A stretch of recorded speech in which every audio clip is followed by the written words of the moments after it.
अमित शाह की विपक्ष को दो टूक, सीएए कभी वापस नहीं होगा। सीएए को लेकर बड़ा बयान, ये कानून देश के मुसलमानों के खिलाफ नहीं है। गृह मंत्री ने मुसलमानों को बताया रास्ता, ऐसे ले सकेंगे नागरिकता। हमने कहा था हम सीएए लाएंगे। देश में विवादास्पद कानून सीएए का नोटिफिकेशन जारी होते ही चारों तरफ विवाद छिड़ा हुआ है। कोई इसे अपने प्रदेश में लागू करने को लेकर आपत्ति जता रहा है, तो कोई इस कानून को बीजेपी की बंटवारे वाली नीति करार दे रहा है। वहीं इस सियासी उठापटक के बीच केंद्रीय गृह मंत्री अमित शाह ने नागरिकता संशोधन अधिनियम को लेकर विपक्षी दलों पर पलटवार किया है। शाह ने कहा कि ये कानून वैसे लोगों के लिए है जो पाकिस्तान, अफगानिस्तान और बांग्लादेश में अल्पसंख्यक थे और उन पर अत्याचार हुआ है, उनका धर्म परिवर्तन कराया जाता है, उनकी महिलाओं का अपमान किया जाता है। मैं आपको बताना चाहता हूं, मैं पार्टी का अध्यक्ष था। 2019 में हम मैनिफेस्टो रिलीज कर रहे थे, संकल्प पत्र घोषित कर रहे थे। उस वक्त पत्रकार पूछते थे, पहला पेज तो ऐसा है जो कभी भी पूरा नहीं होगा। मैं भी निरुत्तर था। पहले पेज में क्या था? क्या था हमारे संकल्प पत्र के पहले पेज में? पहले पेज में था, अयोध्या में भव्य राम मंदिर हम बनाएंगे। 500 साल से पूरे देश के सभी श्रद्धालु चाहते थे कि अयोध्या में भव्य राम मंदिर हो और रामलल्ला सम्मान के साथ अपने मंदिर के अंदर विराजमान हो। एक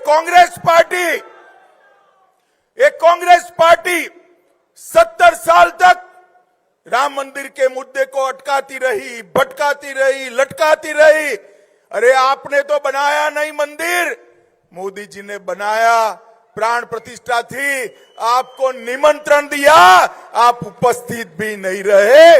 वोट बैंक की लालच से आपने राम जन्मभूमि के प्राण प्रतिष्ठा का बहिष्कार किया।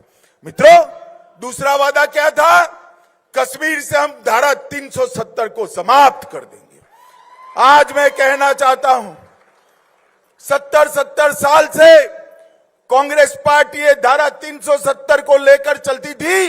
नरेंद्र मोदी जी ने 5 अगस्त 2019 को धारा 370 को एक झटके में समाप्त कर दिया। युवा मित्रों, मुझे बताओ, ये कश्मीर जो है हमारा है या नहीं है? अरे जोर से बोलो, है या नहीं है? धारा 370 हटनी चाहिए थी या नहीं हटनी चाहिए थी? एक कांग्रेस पार्टी तुष्टीकरण की राजनीति के कारण धारा 370 हटाती नहीं थी। मोदी जी ने एक झटके में धारा 370 को समाप्त कर दिया। हमने तीसरा वादा किया था, ट्रिपल तलाक को हम समाप्त कर देंगे। किसी की हिम्मत नहीं थी। लाखों करोड़ों मुस्लिम माताओं बहनों के साथ अन्याय होता था। मुस्लिम की बात करने वाले, माइनॉरिटी की बात करने वाले मुस्लिम माताओं की आवाज नहीं सुनते थे। मोदी जी ने ट्रिपल तलाक को समाप्त कर दिया और देश में सभी को अधिकार मिला। मोदी जी ने कहा था कि हम महिलाओं को 33% आरक्षण देंगे। कांग्रेस पार्टी सालों तक सत्ता पर रही, परंतु उनको 33% आरक्षण रिजर्वेशन नहीं मिला। मोदी जी ने विधानसभा और लोकसभा में मातृशक्ति को 33% रिजर्वेशन देकर मातृशक्ति का सम्मान करने का काम किया। और अभी कल ही हमने कहा था हम सीएए लाएंगे। कांग्रेस पार्टी सीए का विरोध करती थी। आजादी के वक्त से कांग्रेस पार्टी और हमारे संविधान निर्माताओं का वादा था कि बांग्लादेश, अफगानिस्तान और पाकिस्तान से जो शरणार्थी आएंगे, जो वहां की प्रताड़ना झेल कर आएंगे, उसको हम नागरिकता देंगे। मगर तुष्टीकरण की, वोट बैंक की राजनीति के कारण कांग्रेस पार्टी इसका विरोध करती थी।